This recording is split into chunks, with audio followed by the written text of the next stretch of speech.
Hola a todos, espero que estéis todos muy bien y en este vídeo comenzamos a dar las explicaciones de los primeros apartados del tema 13, teorías éticas.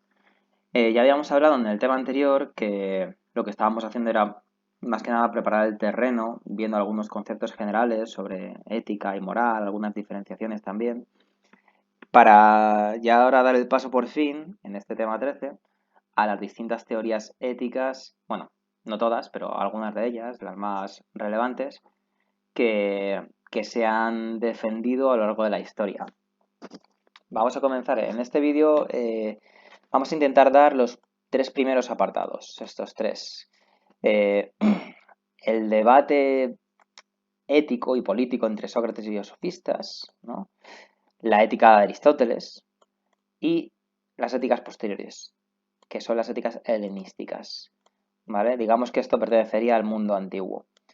En los siguientes vídeos ya pasaremos a explicar lo que sería, pues, muchísimos siglos después, ¿no? Lo que es la ética cristiana y más tarde, pues, haremos pues un picoteo de algunos filósofos más importantes, porque hay muchísimas más, pero bueno, lo que hemos escogido aquí ha sido David Hume, ¿no? Con su emotivismo, que hemos hablado de él, no sé si recordaréis, hemos hablado del emotivismo en el tema anterior. La ética de Kant, de la cual también hemos hablado a lo largo del curso. El utilitarismo, de John Stuart Mill, que posiblemente también lo hayamos mencionado. Y por último acabaremos con Nietzsche, la, la moral un tanto especial de Friedrich Nietzsche. Pero bueno, sin más preámbulos, vamos con el primer apartado. Sócrates y los sofistas. Voy a ir leyendo y voy a ir explicando, como hemos hecho anteriormente. Los griegos usaron el término arete, que en realidad se pronuncia aretí en griego. Podemos decir que el concepto arete tiene muchísima, pero muchísima importancia en esta época.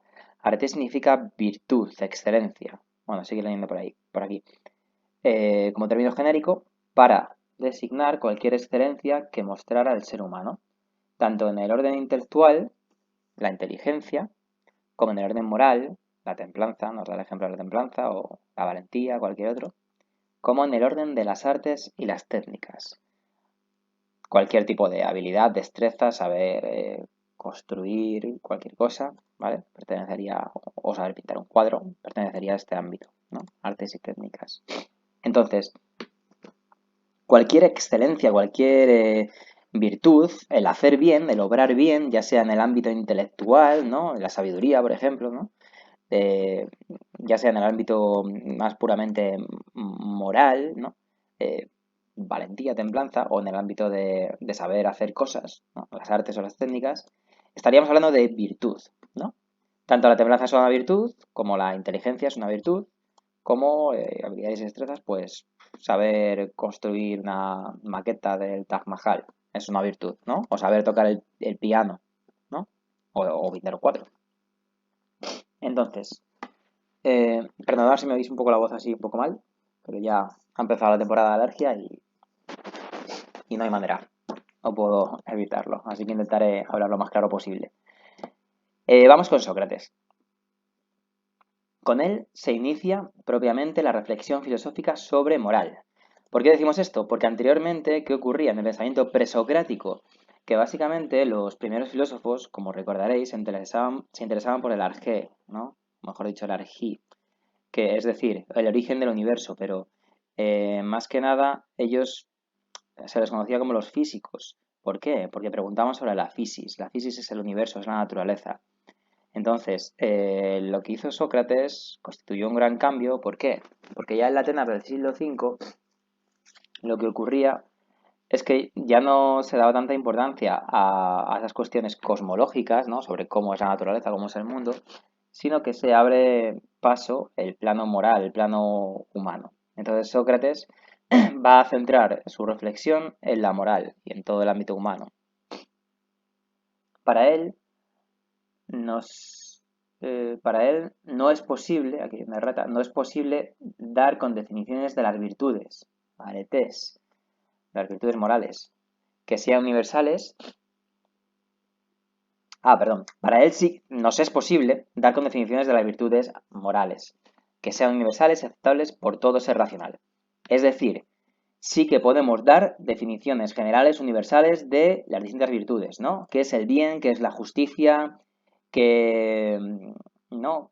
¿Cuál es el ideal del hombre sabio? Todo esto sí que podemos, no es relativo, sino que es universal y podemos encontrar una definición común, ¿vale? La manera de conseguirlo es a través del diálogo. Sócrates no escribió. Así podemos conseguir definiciones válidas para todos acerca de nociones como la piedad, la justicia, la valentía, etc. La tesis ética más importante de Sócrates fue el llamado intelectualismo moral. Esto es importante, el intelectualismo moral, según el cual siempre que se hace el mal se hace por ignorancia. Por ello, la respuesta debida a alguien que ha hecho el mal es la reeducación. Vamos a explicar esto ahora. El intelectualismo moral, ¿qué es? Bueno, pues es una teoría moral de Sócrates, que también defenderá Platón después, que dice que, que equipara la sabiduría con la virtud. Es decir, el que es bueno, el que sabe obrar bien, es porque es sabio, ¿no? Es porque conoce el bien. Y por esta regla de tres, si hablamos de que alguien ha hecho el mal, es malo en sí mismo. Él ha querido hacer el mal, es malvado, es diabólico esa persona. No, simplemente es ignorante, dirá él.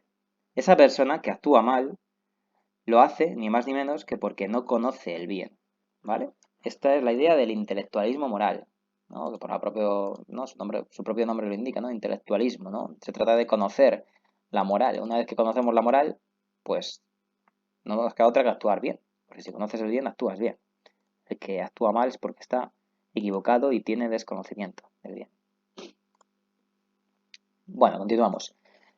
Aquí tenemos el otro extremo del Rin, porque esto era una batalla entre dos núcleos de pensamiento en la época, entre Sócrates por un lado, que ya lo hemos comentado, y los sofistas, por este lado que vamos a comentar a otra. Si Sócrates era universalista, si creía que había conceptos universales, objetivos, eternos, ¿no? Que las virtudes morales era algo que podíamos definir de manera universal, los sofistas van a pensar todo lo contrario. Son relativistas morales, aquí lo tenéis, ¿no? Frente a Sócrates, los llamados sofistas tendieron a defender el relativismo moral, es decir, la idea de que las leyes y las normas morales de los seres humanos son convención, nomos, y no naturaleza, physis. Es decir, ellos defendían el relativismo moral. ¿Qué es el relativismo moral? Lo contrario que el universalismo u objetivismo moral que defendía Sócrates. Entonces, como hemos dicho antes, si Sócrates pensaba que las virtudes morales son algo universal, el bien, o sea, por ejemplo, matar está mal aquí y en el otro extremo del mundo y en este siglo y dentro de 10 siglos, ¿no? Eso es el universalismo moral, ¿no? Normas morales universales para todo lugar, en todo momento. Pues si Sócrates diría algo así, los sofistas dirían, no, bueno, matar está mal, depende, ¿no? Relativismo. Depende, si lo haces en defensa propia, matar puede estar bien, ¿no? Si resulta que vives en una sociedad que hacen sacrificios, ¿no? Cada cierto tiempo por su religión, por matar para ese pueblo está bien, ¿no? En ese sentido. Esto es el relativismo moral. ¿Veis? Las normas y las leyes morales son pura convención, es un acuerdo que se hace entre un grupo humano, entre una sociedad humana, y no es algo fijo, permanente, propio de la física, de la naturaleza, que haya que descubrir, no.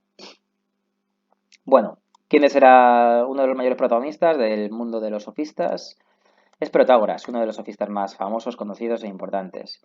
Y es muy conocido su principio de que el hombre puede ser interpretado como el individuo unas veces, como el grupo humano otras, nos dice, ¿no? Pero bueno, la frase famosa es, el hombre es la medida de todas las cosas, ¿no? Así, por ejemplo, en el terreno de las costumbres, lo bueno sería relativo al grupo humano. Y de este modo, tan apropiado y moralmente bueno es enterrar a los muertos o quemarlos, lo que hacían los griegos, como comérselos. lo que hacían los indios calatios. Vale, nos está dando aquí un ejemplo y nos habla de las costumbres de los pueblos, ¿no? Eh, ¿Qué es lo bueno? ¿Qué es el bien? ¿Qué es la manera adecuada de actuar? Eh, Aquí en este caso en el ejemplo con respecto a los muertos, enterrarlos, quemarlos, comérnoslos, pues nos dicen, no se mojan los sofistas, nos dicen directamente que depende. Si eres griego, pues lo suyo es quemarlos, ¿no? Porque es la costumbre, la convención griega. Entonces, eso es lo que estaría bien. Pero si eres un indio calatio, lo que harás será comértelos. Y además, eso será lo bueno, ¿vale?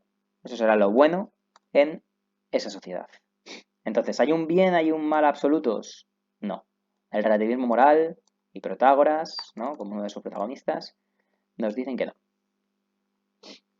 Ahí ya os dejo a vosotros que penséis de qué lado estáis. Si del lado de Sócrates y el universalismo moral o del lado de los sofistas, del relativismo moral. Vamos con la ética de Aristóteles. Es una de las más grandes e importantes de la historia de la filosofía occidental. Y básicamente la obra principal donde nos relata su pensamiento ético es la Ética a Nicómaco. Nicómaco era su hijo y bueno, se cree que se inspiró en él y a la hora de educarlo para escribir esta obra. Se trata de una ética eudemonista se pronunciaría, y teleológica. Bueno, ¿por qué lo primero? Por cuanto cree que el fin de la vida humana es la felicidad, ¿vale? Es una ética eudemonista porque pensamos que el fin de la vida humana es la felicidad. Y teleológica, cuidado con no confundirnos, no teológica, sino teleológica. Pues lo segundo, por cuando entiende que nuestro bien es nuestro fin, ¿no? Teleológica, pues viene de telos, que quiere decir que obedece a una finalidad, ¿vale? Es decir, el fin de la vida humana sería alcanzar esa felicidad. La felicidad del ser humano no puede ser ni el placer, ni la fama, ni la riqueza, va a decir Aristóteles. De un modo muy distinto, ha de derivar de nuestra naturaleza, del ejercicio de su función propia, que no es sino la función racional. Vale, él va a decir que la felicidad humana va a consistir, bueno, la felicidad en general de cualquier ser va a consistir en el ejercicio de lo que le es propio por naturaleza. Entonces, lo que es propio por naturaleza del ser humano es pensar, es su función racional, porque es lo que nos distingue de otros. Y un ser humano solo podrá ser feliz si ejercita esa función racional. Del mismo modo que caracteriza al pájaro, a las aves, que pueden volar, ¿no? Que tienen alas. Entonces, sería muy difícil pensar en que un pájaro puede ser feliz o algo parecido si le tenemos encerrado en una jaula, ¿no? O si le cortamos las alas. Del mismo modo, el ser humano, como ser racional, para ser feliz debe utilizar esta razón, debe explotar esta función racional. La vida humana será feliz, pues, si se vive según la razón. Ahora bien, la razón puede vivirse tanto al relacionarnos con nosotros mismos como con miembros de la sociedad, como pensando sin intereses prácticos ni productivos, es decir, de una manera contemplativa. Vale, la razón simplemente puede ejercitarse de diferentes maneras, ¿no? Con nosotros mismos, relacionándonos con otros miembros o dedicándonos a una vida contemplativa.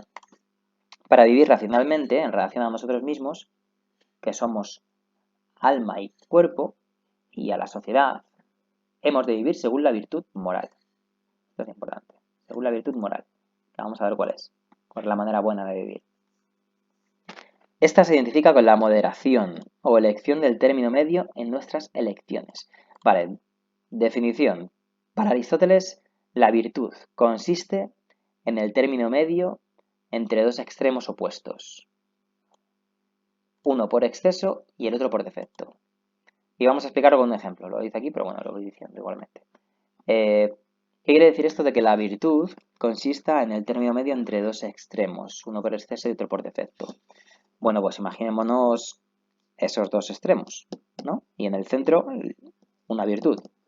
Vamos a poner el ejemplo de una virtud, la valentía. ¿Cómo somos valientes? ¿Cómo conseguimos ser valientes? ¿Cómo conseguimos alcanzar esa virtud?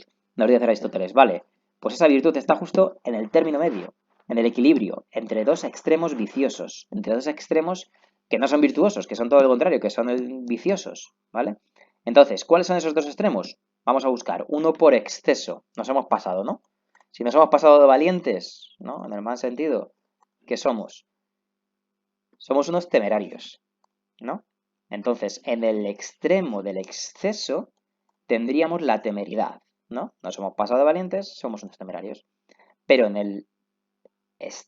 el otro extremo, en el extremo vicioso del defecto, de que no hemos llegado, ¿no? Si no hemos llegado a ser suficientemente valientes, entonces nos hemos quedado en el lado de la cobardía, ¿no? Si queréis, ponemos un ejemplo.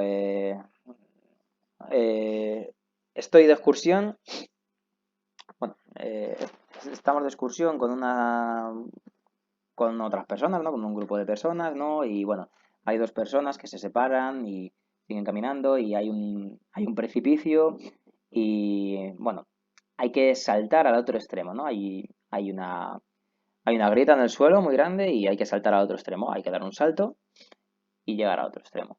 Entonces, resulta que la primera persona salta sin problema y queda, imaginemos, no sé, que queda atrapada, se cae una roca y queda atrapada, ¿no?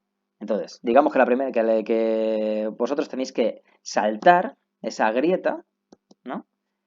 Para salvar a esa otra persona. Ahora vamos con la temeridad, con la cobardía o con la virtud que sería la valentía. ¿Cuál sería el acto valiente? Pues lo más rápido posible, saltas, ¿no? Y ya está, para poder acceder a esa persona, levantar la piedra si puedes y salvarla. ¿Qué sería el actuar con cobardía? Pues que nos dé miedo saltar la grieta, ¿no? Por si nos caemos al abismo y quedarnos en el sitio, actuar tarde y que esa persona pues pierda la pierna que tiene atrapada o lo que sea. ¿Y qué sería actuar con temeridad? Pues directamente, sin pensarlo demasiado, sin calcular el salto a lo loco, saltar y tropezarnos y caernos igualmente al abismo, ¿no? Entonces, la manera adecuada de actuar con valentía, consistiría en encontrarnos justamente en ese término medio, entre estos extremos opuestos, ¿vale? Entonces, seguimos, bueno, aquí lo explica más o menos de manera parecida. Nos dice, la valentía es el término medio entre la temeridad y la cobardía. La generosidad, ¿no? Otro ejemplo, lo es entre el despilfarro y la tacañería. El ejercicio de la racionalidad en la contemplación nos permite una felicidad más alta que la que nos aporta la vida según la virtud moral. En la vida contemplativa, bios teoreticos, nos relacionamos con un fin final, que puede ser realizado una vida entera, que se hace con plena autosuficiencia y que nos hace participar de la vida divina en cuanto nos es posible. Vale, va a decir que simplemente dedicar nuestra vida a la contemplación, es decir, al cultivo de la racionalidad, nos va a permitir una mayor felicidad. Es decir, no tenemos que, está bien limitarnos a la vida práctica de tratar de alcanzar la felicidad siguiendo la virtud, actuando de manera virtuosa, pero no nos podemos quedar solamente con esa parte de lo que se ha llamado, lo que él llama virtudes éticas, ¿no? O virtudes morales, sino que también tenemos que cultivar otra parte, otro tipo de virtudes, otro grupo, que él llama virtudes dianoéticas. Esto no sale aquí, pero las virtudes dianoéticas, bueno, también se llaman virtudes intelectuales. Entonces, aparte de practicar, porque esto se practica, la valentía, la generosidad, ¿no? En nuestras acciones, tenemos que cultivar, ¿no? Mediante la contemplación, cultivar otro tipo de virtudes, ¿no?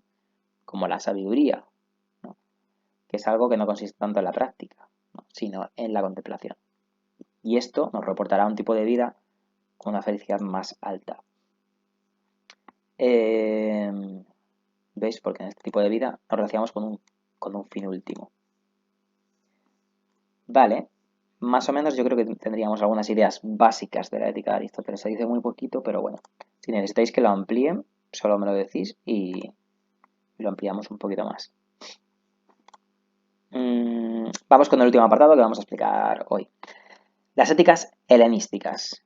Hay bastantes, pero bueno, aquí en realidad solo mencionamos dos, que es la ética hedonista y la estoicista. Si no me equivoco, no había ninguna más mencionada. Sí. Entonces, vamos con la hedonista.